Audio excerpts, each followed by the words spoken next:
I do have skills that make me a nightmare for people like you.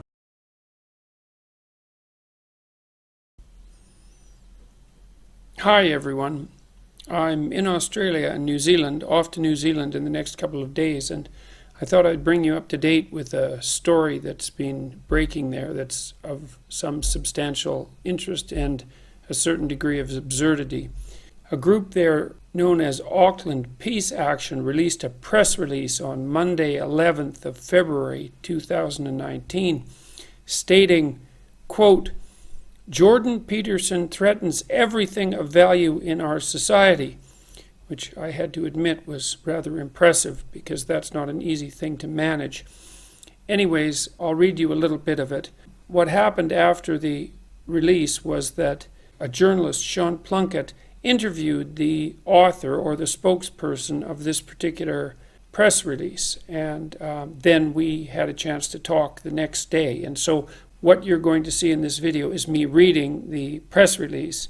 Then you're going to see Sean interviewing Iris Krzyzosiak, I hope I've got that reasonably right, of Auckland Peace Action. And then you're going to see the full interview that I had with Sean the next day. So here goes. Jordan Peterson threatens everything of value in our society.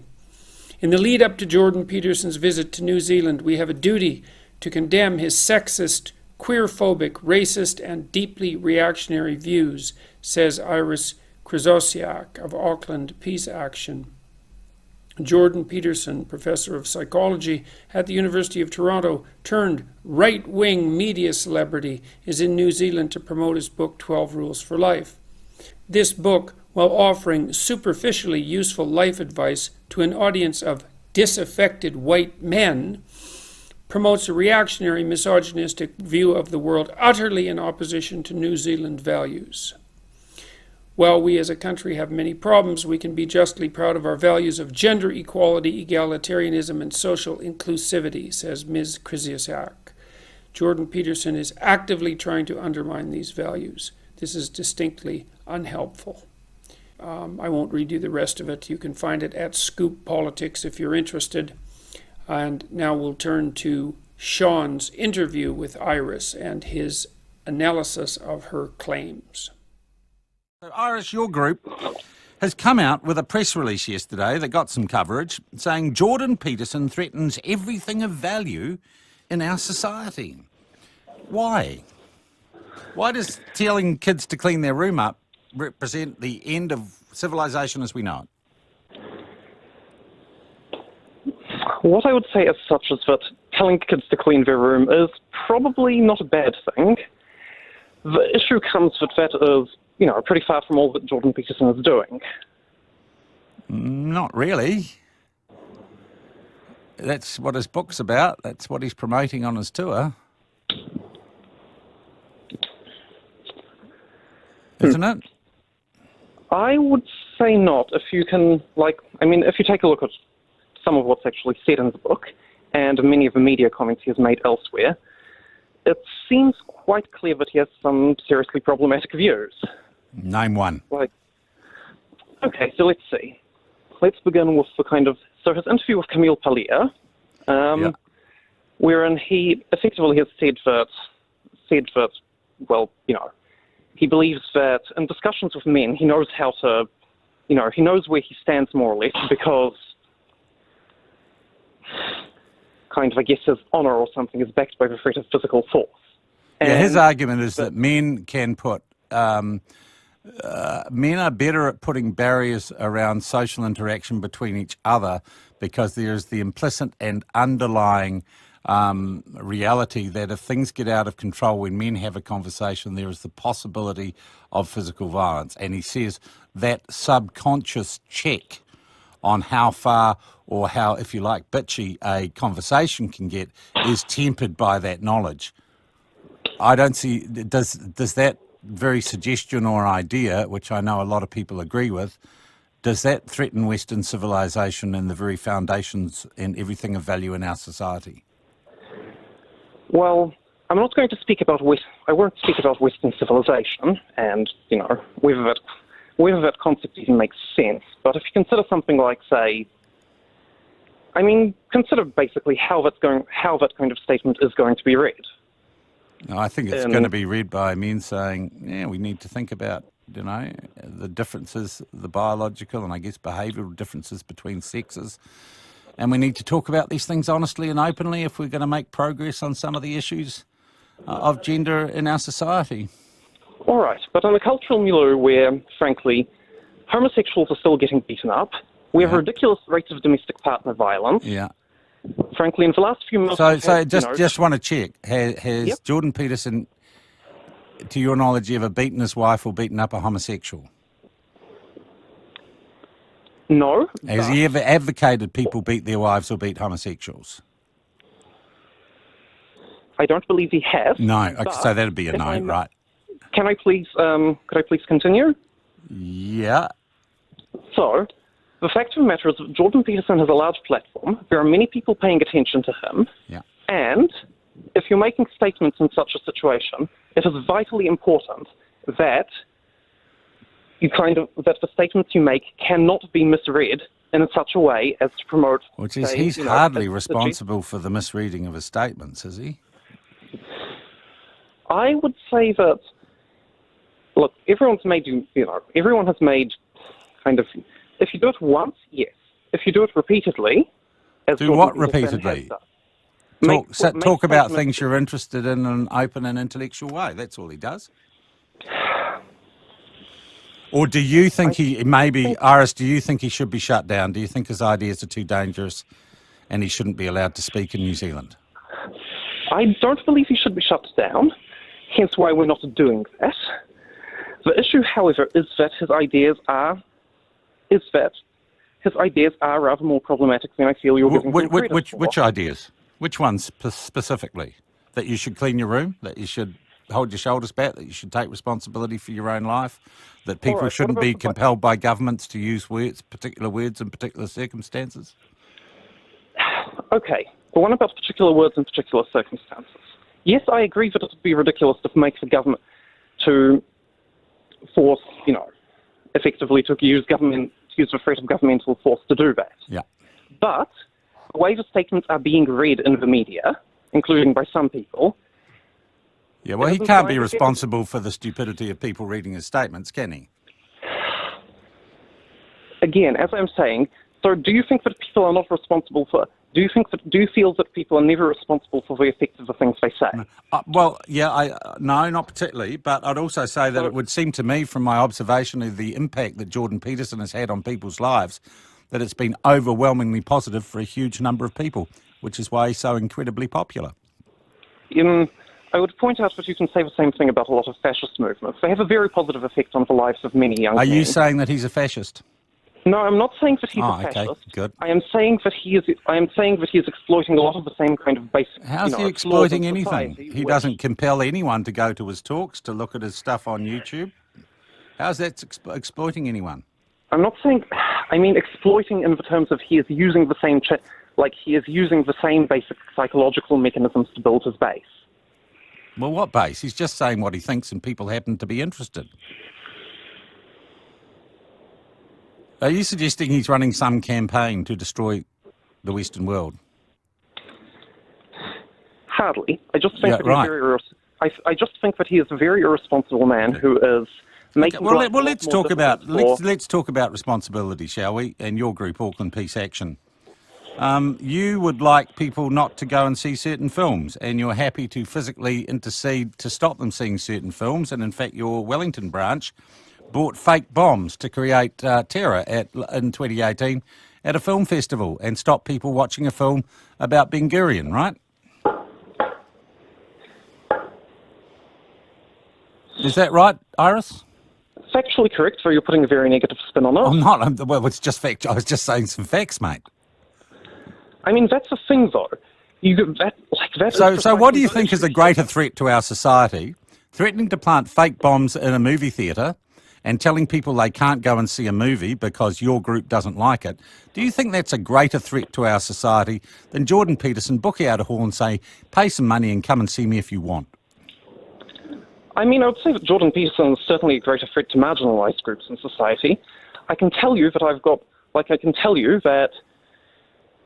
what he is saying about trans people, about queer people, about women... I've never seen him say... say anything negative about women, trans people or queer people. I've never seen him be Then you haven't been homophobic, listening. transphobic or misogynistic. And believe me, I've watched a lot of what Jordan Peterson says and does. I've never once, anywhere, seen him be misogynistic, homophobic or transphobic.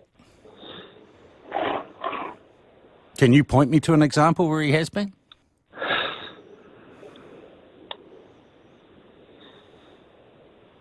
Iris? What do you mean by what in this case do you mean by an example? What I am saying is... an example where he in any way is misogynistic, homophobic or transphobic. So you do not feel that effectively saying that women are... So, just to be clear, you don't feel that saying that women wear lipstick to work in order to appear sexually provocative is not... He's not saying that, and he's never said that. What he said, Iris, is if we accept, we've got to have some rules. He understands the biology of men and women, and he says men need to respect women's boundaries, and he is always very, very clear about that. But he says if we're going to have a desexualised workplace, if we're going to have a set of rules, let's be very clear about what those rules are. He would argue that makeup, right, that makeup is designed as a sexual display in its pure, in an academic sense. People put on makeup or have traditionally put on makeup as a sexual display. And he said, okay, if we're going to have workplaces where sex and any sort of interaction of that nature between the genders is off the agenda, maybe we need to think about makeup in the workplace. He is not accusing women. He's not slut-shaming, and he's not sitting there saying, women bring it on themselves. He's just saying we need to be realistic about what the rules and boundaries are. Okay, so a question for you, if you will. So Jordan Peterson says things which clearly are, which you clearly feel are, not problematic. Well, no, millions of people think is not problematic, and millions of people seem to think he's saying stuff that no one's had the balls to say for a while, and they're on board with him. Well, saying stuff that no one's had the balls to say is really pretty passé. It's frankly... Isn't it? That's what I'd say your movement prides itself on doing. Yes, but we aren't saying it simply to, because no one else has the balls to say it. We say it because we genuinely believe in our political position. And I'm sure that Jordan Peterson genuinely believes in his. And actually, to be honest, they seem more mainstream and less of a threat to society than buying fake bombs to scare people out of going to see a movie in New Zealand. So, just out of curiosity, how do you feel about... What kind of effect do you think that, say, bombing civilians has on society? Because that's what we're fundamentally about opposing. Okay, are you saying Jordan Peterson bombs civilians? No, I'm not. What I'm saying... Then why, when we're talking about your press release about Jordan Peterson, would you bring that up? Well, why do you keep on bringing up the stuff about, Because it's your group that put out the press release, and it's your group that bought fake bombs and said that people shouldn't go and see a movie you didn't like in a free country.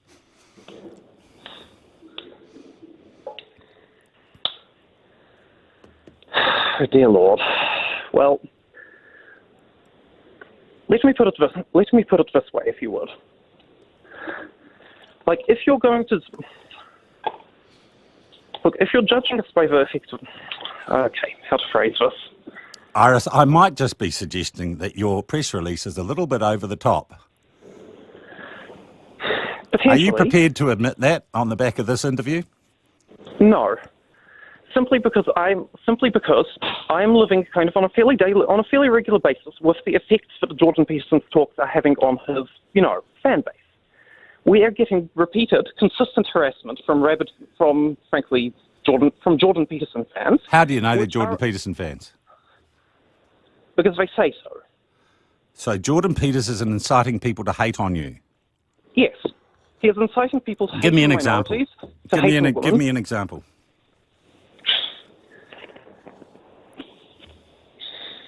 Okay, so in the wake of the press release, we are getting an awful lot of... Look, we got an email from frankly what appears to be a white nationalist. Yeah. Suggesting that we take a look at a whole bunch of or frankly, Nazi videos. Yeah. Are they Jordan Peterson Nazi videos? No. No, they aren't. Okay, so what's he got to the do with fact that email from the Nazi? Well, the fact of the matter is that his fan base are the same fan base that are sending the... No, they're not. I'm part of his fan base. I'm not a Nazi. I'm not suggesting that you are, but on the other hand... Well, you're his fan base, suggesting anyone who does like what he says is a Nazi, No, and that seems pretty what wild. What I'm suggesting is that he has created a certain subset of his fans, which may not be the same subset as you are a part of. In fact, I'm pretty sure they aren't. Yes? Yeah, okay, yeah. Is behaving in frankly quite disgraceful way. Then it is the subset of his fans that represent the threat to everything of value in our society, not Jordan Peterson, right? Right, but you can say So the why same didn't you about say any that group. in your press Any release leader- and said that it was Jordan Peterson who represented the threat to everything of value in our society? Because Jordan Peterson is causing for his fans to coalesce. He is encouraging. No, he's not. He's just saying what he thinks. All right. So, just out of curiosity, all right. But where do you draw the line as to where do you draw the line as to responsibility for what you've said, though? Yeah. I mean, surely you can't say. Look, you can't say that he holds absolutely no responsibility for the behaviour of people who, effectively, and behaviour of people who listen to him assiduously and take. Well, I'd be more worried about the consequences of buying a fake bomb to scare someone out of a movie theatre, to be honest, Iris.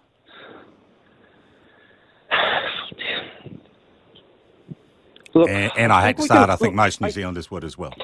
Look, I think we can all agree that that action was foolish, and that we are not and as a result of that, you'll notice that we have not done that again.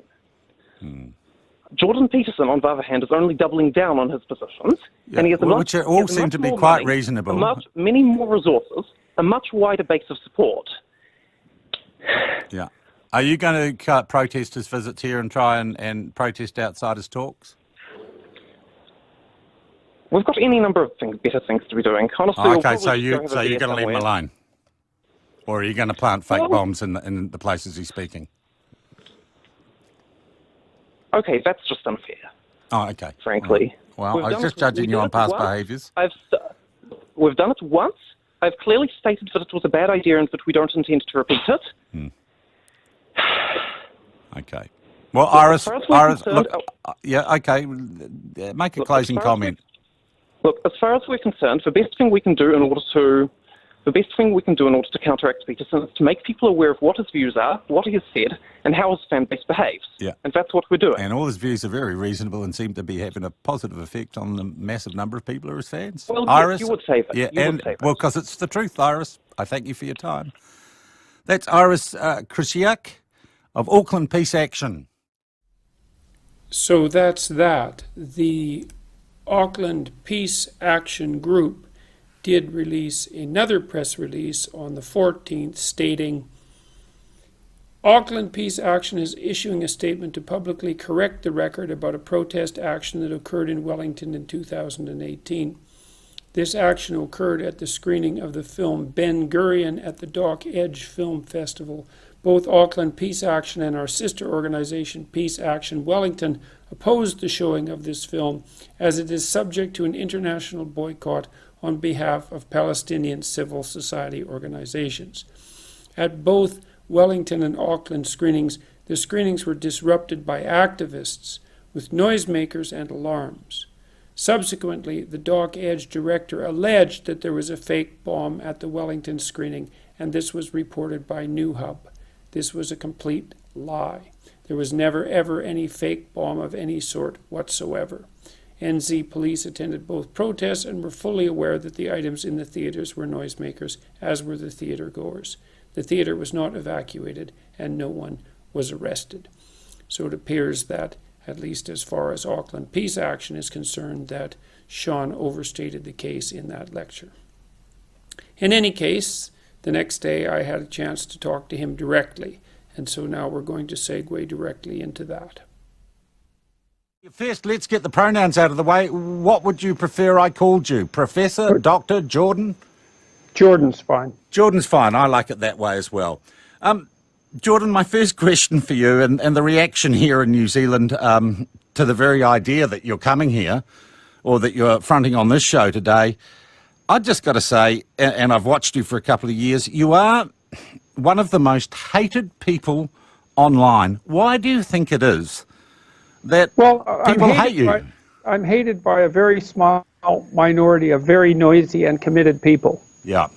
And so they're noisy and committed, and so they can make a lot of racket, and they are very good at it, and often professionally trained to do so. And they're very casual with their, what would you call it, epithets. I mean, I was listening to you introduce me, and you listed off about 20 terrible things that I might be, many of which were contradictory, but that doesn't seem to make any difference. Well, it seems hilarious. You kind of get, your celebrity gets co-opted from people on all sorts of parts of the political spectrum and extremes of the political spectrum, doesn't it?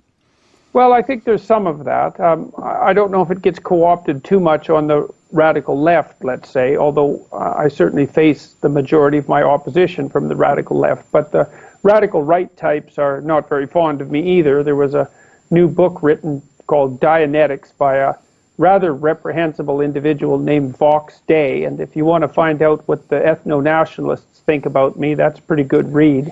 I wouldn't call it precisely complimentary. Look, on a personal level, and I'm someone who has fallen foul of the vagaries of Twitter pylons, but what's directed at you is at a whole different level, Jordan. And you've admitted, I know, that you have, well, not struggled, but you admit you've had episodes of depression in your life.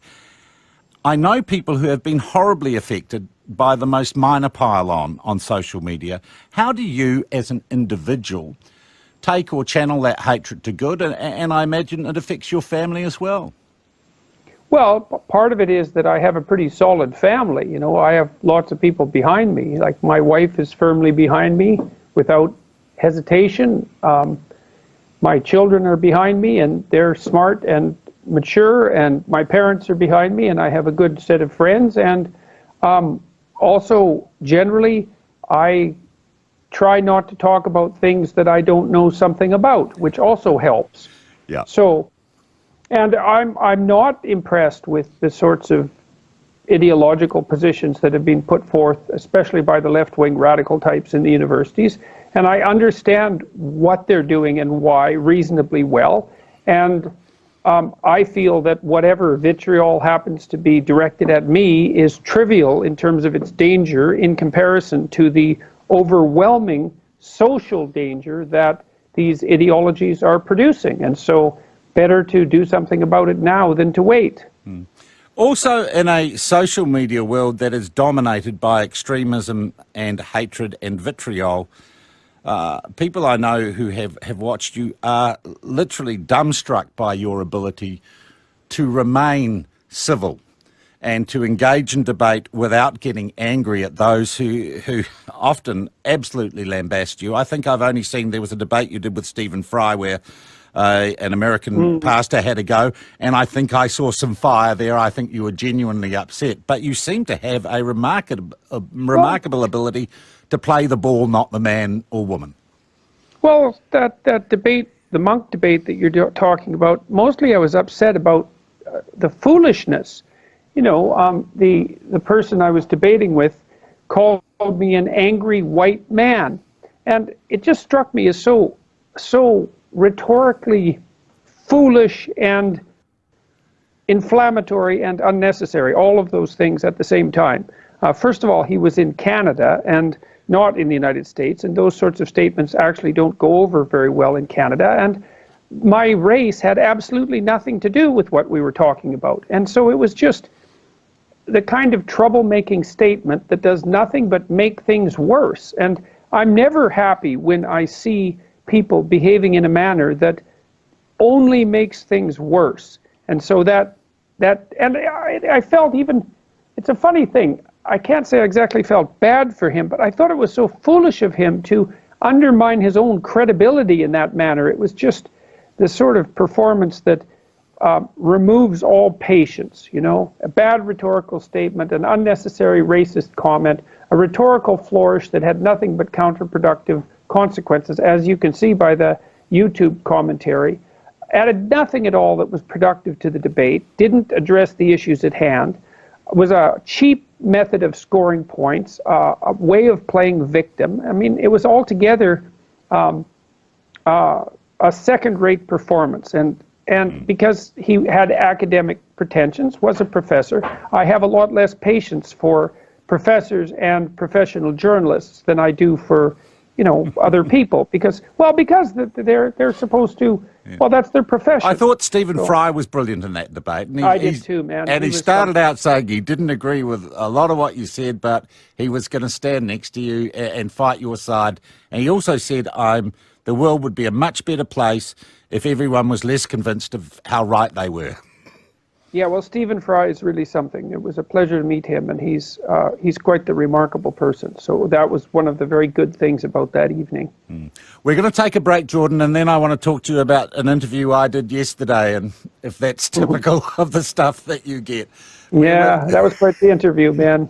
We're with Dr. Jordan B. Peterson here on Magic Talk, back in just a sec. And we're with Dr. Jordan B. Peterson, cultural phenomenon, and according to Auckland Peace Action, the biggest threat to New Zealand's way of life and civilization that, I don't know, we've seen since the last earthquake. They came out earlier this week and threw a lot of labels at Dr. Peterson, and their spokesperson Iris, came on with me yesterday simply so I could ask them to, provide the proof of their accusations. I didn't think he did that well, or they did that well, Jordan.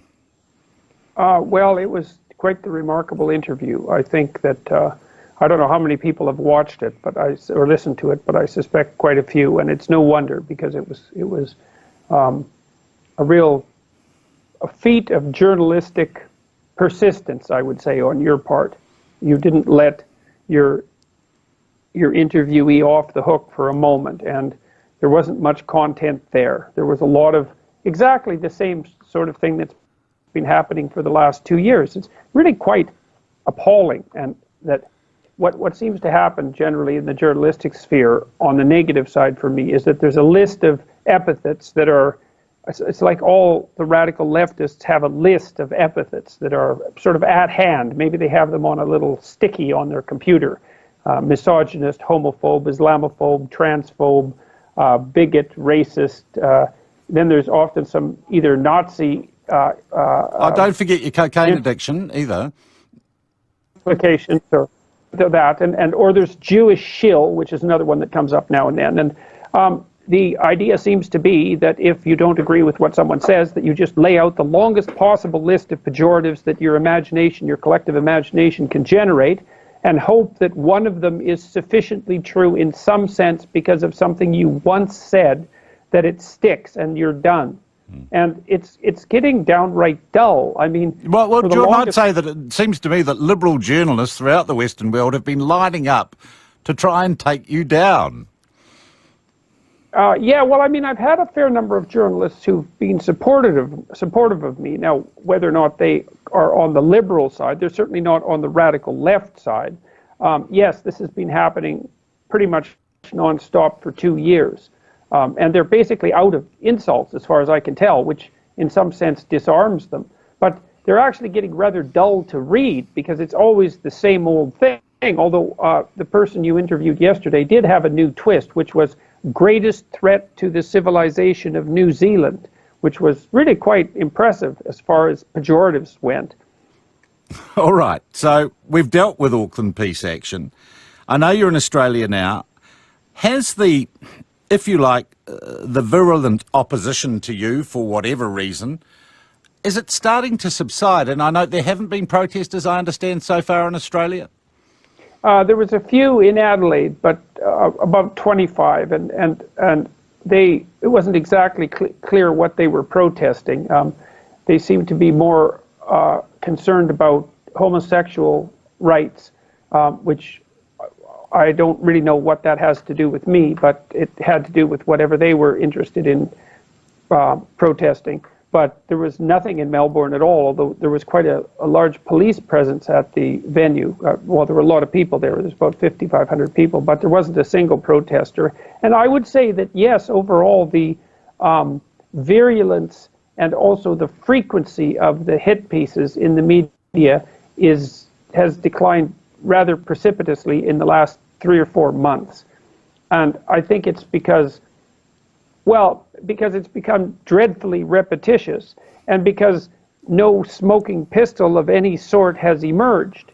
People have gone over virtually everything I've said to students for the last 20 years, because almost all of it is recorded, and scoured my Twitter feed and my Facebook and all the social media platforms that are usable, and haven't been able to find anything so far that's of sufficient reprehensibility to take my reputation out. But the diet's a bit weird, Jordan. Come on, you're yeah, like that. well, it's not just a bit weird. It's very weird. But it's not something I. Absolutely. Yeah. Let's say. All right. I want to go back 2 years, and in many ways I look at you, and if I was going to put you in a fable, you're the guy who said the emperor has no clothes, the emperor of wokeness, of political correctness, of third wave feminism. Did you plan 2 years ago to be where you are now, a global cultural phenomenon? Was it all part of some clever manipulation of modern social media? Or did you just stand up and say, I'm not going to do this? Well, I was writing a book, and I was hoping it would be successful, so there was that. And, I had been experimenting quite substantially with YouTube, putting my lectures from the university on YouTube, and some lectures that I had done for a small television show. And they were developing a certain following, so I had about 1 million views far before the political controversy hit. But no, there's no way of predicting what happened. It's a completely unpredictable phenomenon. But I can say that I said what I felt like saying as carefully as I possibly could, and I'd pretty much had enough of it. Seriously, I've had enough of it. And I'm not happy with the radical leftists. I think the postmodern philosophy is intellectually vapid, nihilistic, malevolent, destructive, arrogant, and narcissistic, impractical as well, all at the same time. I think that what's happening to the humanities and social sciences is borders on fraudulently criminal, if it hasn't already passed the line. And I'm absolutely no friend whatsoever of radical leftist utopians.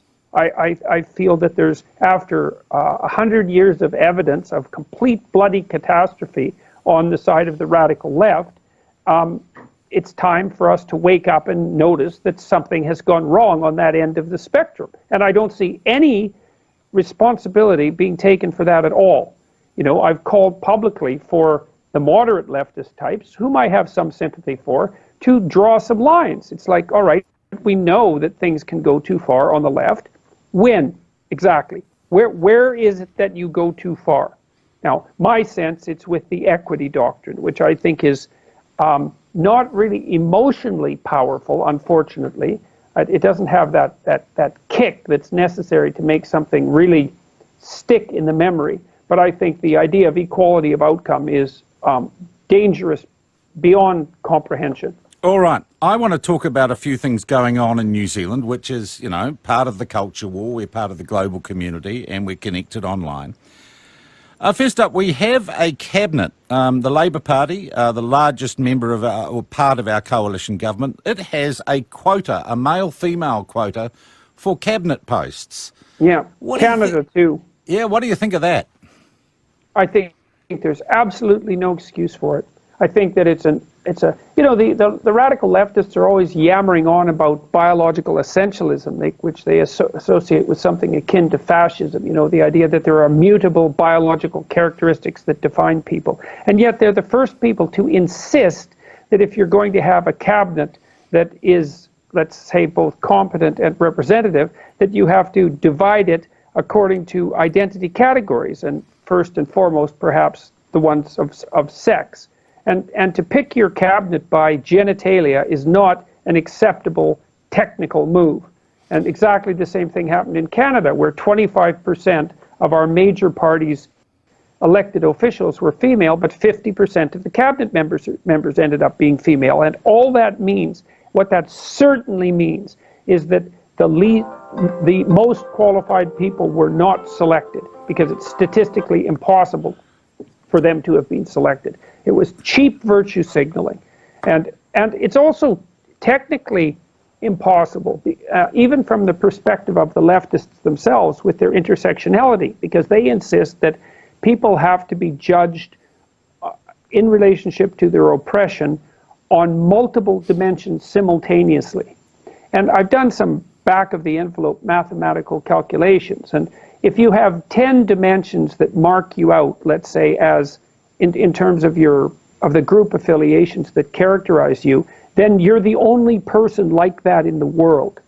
So as you multiply, all you have to do is do the math. As you multiply the number of groups that have to be given favored status because of their hypothetically oppressed situation, then you make it increasingly impossible for equality of outcome to even be to be something that can be practically implemented without a bureaucracy of terrifying proportions. We also have a Ministry of Women's Affairs in New Zealand, and the Minister of Women's Affairs, or the Minister for Women as she's known, suggested recently that there were too many white old men on boards in New Zealand of private and public companies, and just suggested that they needed to move aside so there could be more diversity.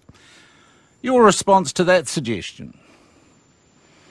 Well, what's her racial and ethnic background, just out of curiosity? I think she's born in America, Julianne Genter. She's a member of our Green Party here. Is she white? Yes. Well, maybe it's time for her to bloody well move aside and let someone who isn't white have her position. All right. So I'm taking it you don't agree with Julianne Genter. Well, there's also, look, they've tried this in Scandinavia, where they've put they've put quotas for females on boards, and part of the idea was that if you did that, that you would increase the rate at which women would move through managerial and administrative status rankings, and that has had zero success. Their suggestion also is, Jordan, that actually women can somehow up the financial performance of companies. Yeah, sure. So you don't believe those stats, that research? Well, there's no evidence for that. What elevates the financial productivity of companies is quite clear. Trait conscientiousness, which is a marker for integrity and trustworthiness and diligence and dutifulness, is a very good predictor of long-term economic productivity, and so is general cognitive ability. And that holds across sexes and races. And the reason for that, and this is the non-racist and non-sexist way of looking at the world, by the way, is that there is far more difference between individuals within groups than there are between groups. Because look, the fundamental racist, sexist, ethnocentric proposition is that there are more differences between groups of people than there are within groups of people. Yeah. That's essentially the racist doctrine. Yeah. And so we need some black people because, all those black people are the same. And unless we have a voice or two from a black person, then we don't have that set of identity issues represented. Well, it's just simply not the case, because most of the diversity comes at the level of individual personality and temperament. And the literature on that is crystal clear.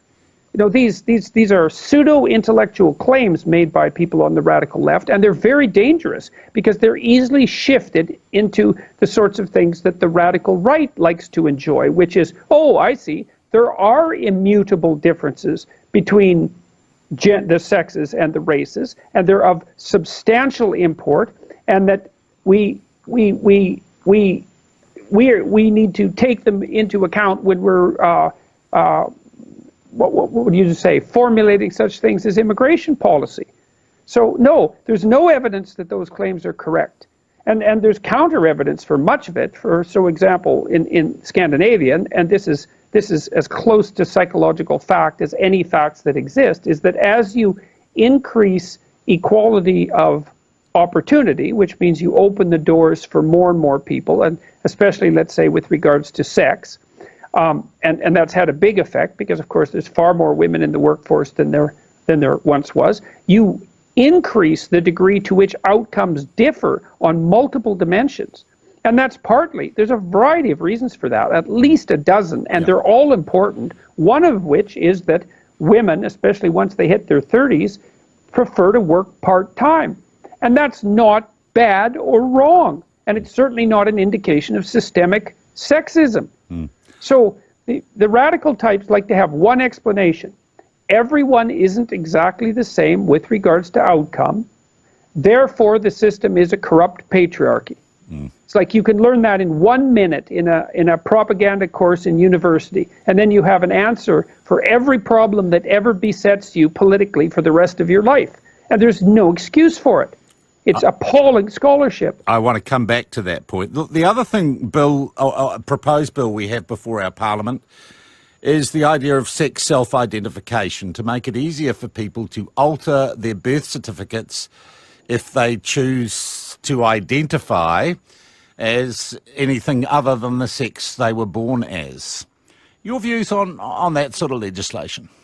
Well, the first thing I would say, it might be useful to really address some important problems. That would be the first thing, because you're dealing with an absolutely tiny minority of people. Not that that's completely without import. But the second thing is it has to be thought through. And it's not. I mean, I don't know if you've been following. Oh, we just having a little hiccup there. And we're talking to Dr. Jordan B. Peterson, who's joining us from Skype from Sydney. Jordan, we were talking about sex self-identification changes or proposed reforms in New Zealand. You said, firstly, it's a tiny number of people affected. And secondly, you say we need to think it through. In what way?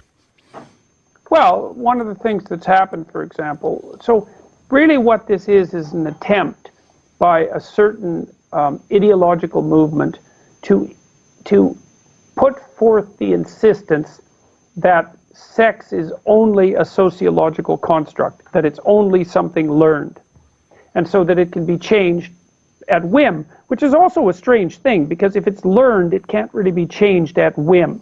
And also, if it's learned, it could be unlearned, which is something that the people who are putting this legislation forward aren't really thinking through, because that opens up the opportunity for people who would like to reform people who would like to change their gender back to, say, normative behavior, because if it's learned, it can be unlearned.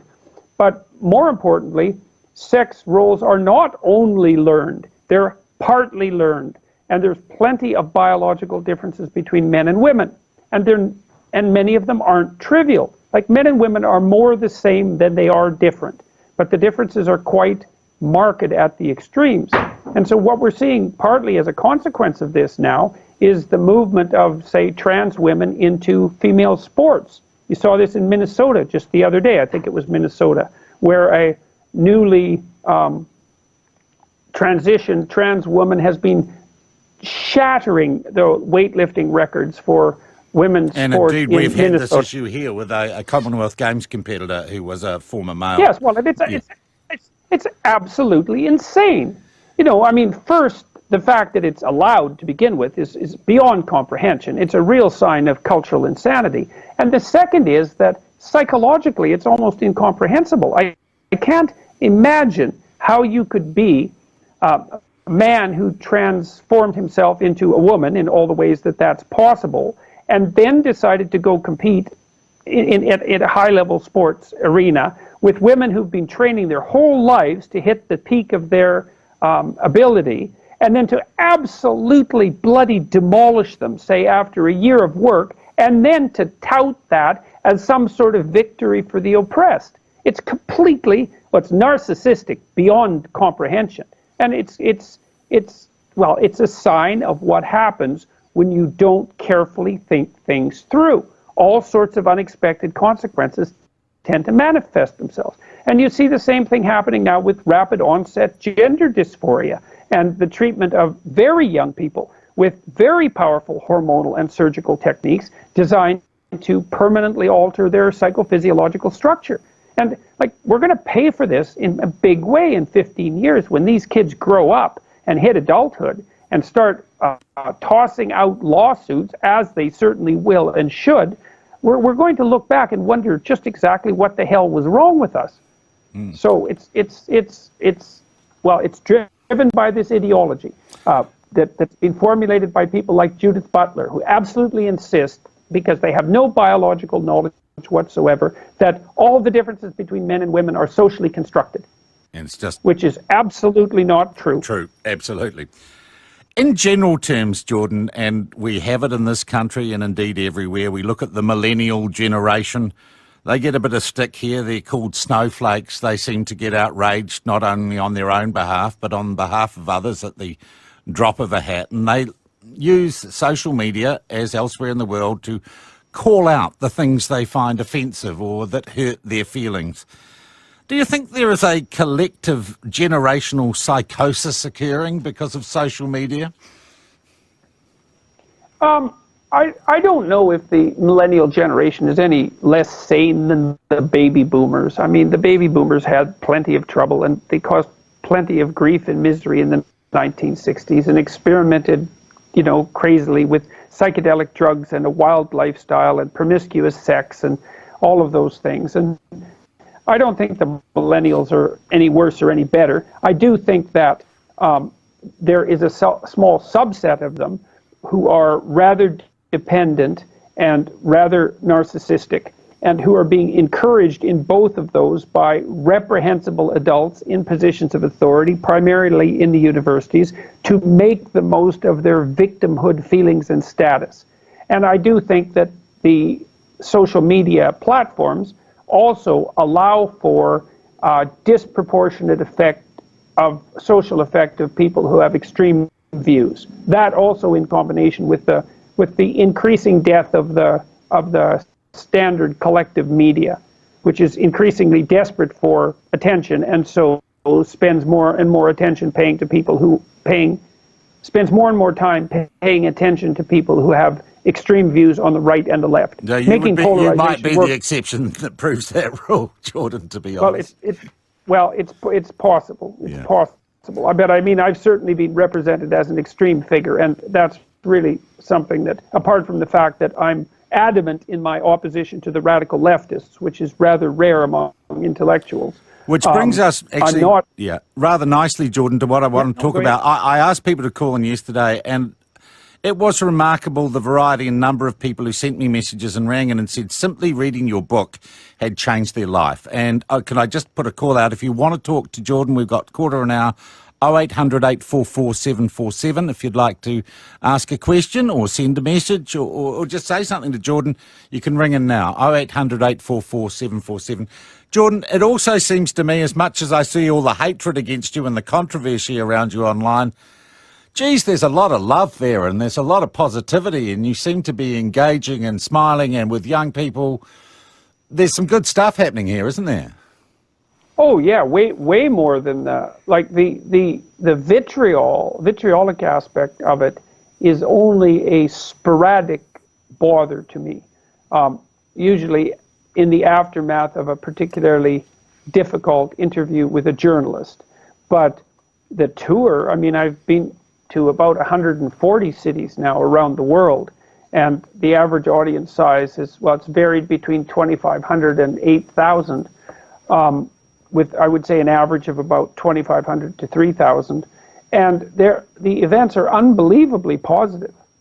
So most of the time I'm surrounded by nothing but positive responses. And when I go out on the street now, wherever I go, in a typical hour, I'll be stopped by 6 or 7 people. They're usually young men, because the media has convinced young women. Funny, actually, I was going to say yesterday we had just as many young women and middle-aged women and middle-aged men ringing in.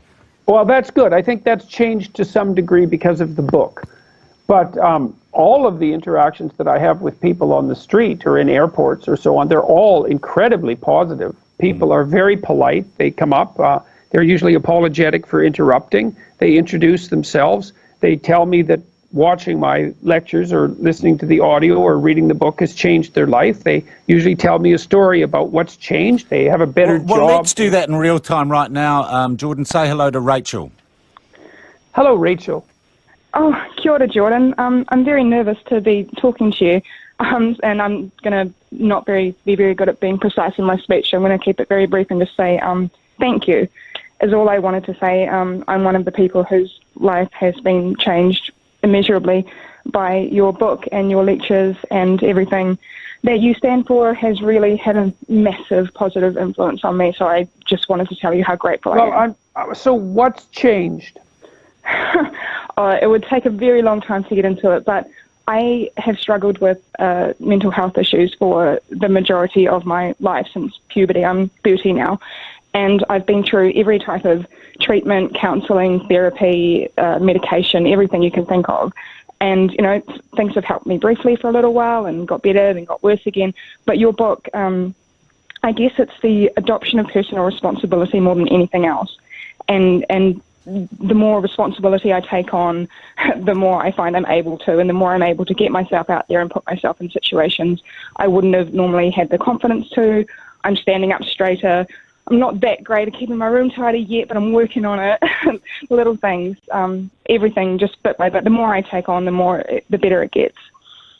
Yes, well, that's a good rule. That's a good rule. You know, that's a good psychotherapeutic rule, is the more that you take on, without overloading yourself, you know, because you have to be sensible about it, the more you find that you have abilities that will manifest themselves that had been hidden up to that point because of fear and avoidance. And so more power to you as far as I'm concerned. And I'm very glad to hear that what I've been doing has been helpful. Good on you, Rachel. Murray, welcome. Thank you very much for this opportunity. Doctor, I was staring into the abyss, and now I'm not. I move through my life now purposefully. I consider every action and its reaction. I treat myself like I'm someone I care for. Great.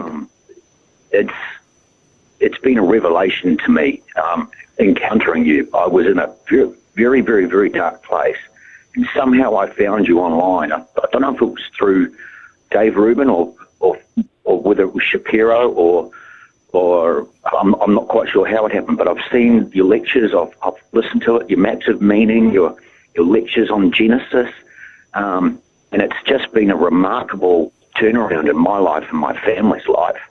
And I just want to say thank you. Hey, man, I'm thrilled to hear it. So do you have any sense of what in particular did it? Like, what was it that struck you? I think it was just the purposeful way that you spoke, and it was just such plain English. It was, as you've described previously, there was some the rules are sort of cliches, but they hadn't been spoken of in a very long time. And it was, as the previous caller said, the personal responsibility, the taking care of oneself, and it just struck such a chord. It was, I knew some of the things that you were saying. I'd heard them before, but I hadn't heard them in a very long time. My father used to say, stand up straight with your shoulders back. And finally there it was again, but it was being said in a different way. And well, the thing is, you need to know why, eh?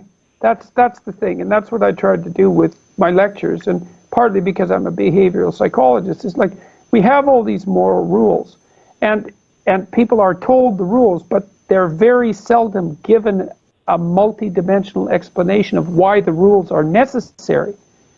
You know, it's, well, you should do it because that's what people do, or that's because, you know, that's what good people do, or it's your responsibility, and all those things are true, but an explanation of why it's true and how it's related to the responsibility that gives your life meaning and also improves the world, your family and the community, that's often lacking. And so that's what I was trying to provide, and in as clear and in English as clear as I could manage it. And so, you know, I've tried to make it practical and useful for people, and I'm really very, very happy to hear that it's worked for you and for your family. I'm thrilled to hear it, as I always am when I hear a story like that. Peter joins us now. Welcome, Peter. How you doing there? Hello, Dr. Peterson. Hey, hello, how are you doing, Peter? Very, very well. Hey, have you, in a moment of self-reflection, had a look back on this amazing and astounding following you've created and wondered where it's going to end up? Because at the risk of sounding oxymoronic, you're probably the closest thing a secular humanist has to a messiah? Well, I've thought about that. I wouldn't say precisely in those terms. I mean, one of the things I did learn from studying Carl Jung years ago was that if you're going to talk about archetypal stories, which I do all the time, that you have to be very careful not to confuse yourself with the archetype. And so I'm very cognizant of the danger of the kind of popularity that I'm experiencing. And I do mean the danger, because the higher you fly, the faster you can fall. And you have to be very careful to ensure that you're not increasing the probability of that. I try to make sure that I credit other people with many of the ideas that I formulated, and because I've learned a lot from reading the great clinicians and philosophers of the last, say, 150 years, and from my clinical practice and so on. And I think of this endeavor not as something that I'm doing, but as something that we're all collectively engaged in, because I know that, that there's an old idea that every person is a center of the world, and that the weight of the world, for better or worse, weighs upon the shoulders of each person. And I really believe that's true. And so if you know that, then it keeps the egotism and the arrogance down, partly out of sheer terror, and it makes it much more effective to deal with people. Like when I'm lecturing in front of an audience, I'm not lecturing to them, I'm lecturing with them, talking about problems that we all have, including me, and aims that we all need to develop, including me. And you have to include yourself, so to speak, among the sinners and the reprehensible types in order to communicate with people properly. And I do my best to ensure that I'm starkly aware of my shortcomings and faults at every moment I can possibly manage. And I have family and friends who also help keep what I'm doing in check, and to make sure that it's not going sideways in some manner that's, where I'm taking things for granted or becoming arrogant or any of that. And so far that's worked out well, and hopefully it will continue to. Joe, welcome to the program. Oh, hi, Joe. Thanks for talking with me. Jordan? Hi, Joe. How are you doing?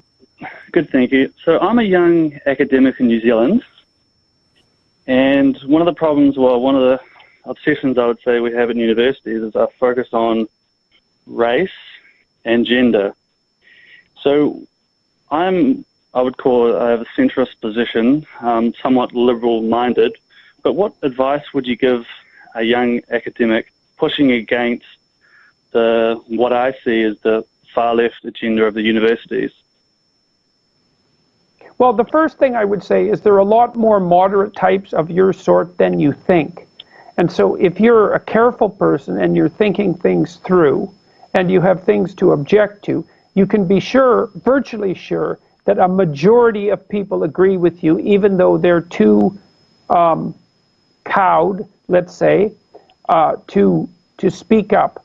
I would say get your thoughts in order, so you know what you stand for. And then I would also say don't agree with anything that you don't agree with, because all that'll happen, and you're a young academic, all that will happen if you compromise your intellectual soul, like increment by increment over the next 10 years, is that you will end up alcoholic and bitter, hating your job, despised by your undergraduates, and absolutely sick of your existence.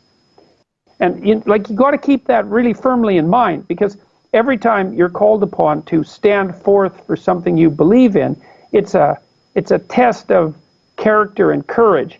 And it's easy to put it off because it's a lot of trouble. It's a lot of conflict. And you might think, oh God, do I really have to go through with this? I've got other things to do. And if the answer is, well, I better stand up for what I believe in now, because if I keep letting it go increment by increment for the next 10 years, I'm going to end up in a position that is absolutely dreadful. You'll be much older than you need to be, and all of the thrill that should be part of teaching young people and doing research and staying on the cutting edge of knowledge, all of that will have been taken away by the ideologues who already know everything and insist that they get to regulate what you think and say. So better to have the small fights one by one. Var, you are the lucky last of the callers. Jordan's with you. Yes. Dr. Jordan Peterson, you are awesome, man. I read your book. I've been following you. I'm a student of psychology and philosophy myself. I did a degree and I'm doing my post this year. And a lot of what you say, you know, there's a wee bit of Nietzsche in there. And I totally agree, because we live in a society where, like for me, I often say what I think and I have to moderate that. But particularly today in our society, when you do that, you're in way more trouble for offending someone or something. And I love the fact that you kind of get it out there. And I wish that, you know, I had that opportunity too, just to get it out and people can just get over it. One question I was wanting to ask you though, is, I mean, I'm a Christian, but I studied Marcus Aurelius and I read his book and a few of those books. Are you into Stoicism? I wouldn't say specifically. Lots of people who have been studying Stoicism have talked to me and suggested that I should be. The overlap, I think, is that the Stoic virtues have been radically underplayed in our society, because we have this idea that life is easy and that we should be happy. And well, first of all, life isn't easy, and perhaps we should be happy, but there's lots of times when we're not going to be. Hey, and Jordan, I hate to break this up, but we're coming up to the news. We have got calls stacked up. I'm hoping to meet you when you come here, and I'd like to invite you now, if you get any spare time in your schedule, to come into the studio, because literally our boards are full with people who want to talk to you. I also want to thank you enormously for your time today, and for assuring us that you will not, you know, your visit will not lead to the downfall of New Zealand civilization as we know it. Well, I hope not. I hope not, because I think you have quite a civilization, and I'd hate to be the bringer of its downfall. So we'll hope that doesn't happen. Lovely talking to you, Jordan. Thank you very much for your time. So I'll just end this video with a reminder that there are still tickets left to the 12 Rules for Life lecture tour, if you'd like to see it, in New Zealand, at the Michael Fowler Centre, Thursday, February 21st. That's in Wellington. At the Logan Campbell Centre, Saturday, February 23rd. That's in Auckland.